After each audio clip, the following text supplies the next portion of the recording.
అంటే మా ఒపీనియన్ ఏంటి అంటే ఇప్పటి వరకు ఈ సీజన్ ఏదైతే జరిగిందో అదొక లెక్క, ఈ రోజు జరిగే మ్యాచ్ అదొక లెక్క అన్న ఒక మైండ్ సెట్ మేము వచ్చేసాము. సో ఎట్లా అన్నా ఈ రోజు మేము ఒక మంచి కసితో అయితే ఆడుతున్నాం. ఎందుకు మీ టీంలోకి ఏమన్నా ప్రభాస్ వచ్చాడేంటి? ఎవరు ఇప్పటిదాకా రాకపోయినా ఒక సరే లెక్క, ఎప్పటి నుంచి ఒక లెక్క అన్నా. అంటే మాకు రికార్డు ఉంది కదా నరేంద్ర మోడీ స్టేడియం. సో అది మేము మళ్ళీ స్టార్ట్ చేద్దామని అయితే ఒక ఫామ్ లో ఉన్నాము. ఓకే సో ఖచ్చితంగా ఎలా అన్నా మేమే గెలుస్తాం, మళ్ళీ ఫామ్ లోకి వస్తాము. ఈసారి తాడోపేడ తేల్చుకుందాం. ఓకే. కాకపోతే కరెంట్ ఫాము ఇప్పుడు టీమ్ సిచ్యువేషన్ చూసుకుంటే అది చాలా కష్టం, బాగా కష్టపడాలి వాళ్ళు. Right right.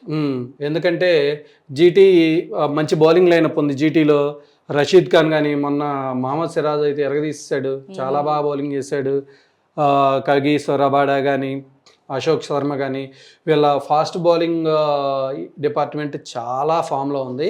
Okay. Comparatively కేకేఆర్లో fast bowling చాలా వీక్గా ఉన్నట్టే లెక్క. కార్తిక్ త్యాగి కానీ వైభవ్ అరోరా కానీ ఒక మీడియం పెర్ఫార్మెన్స్ ఇస్తున్నారు, అద్భుతమైన పెర్ఫార్మెన్స్ అయితే ఇవ్వట్లేదు. రైట్.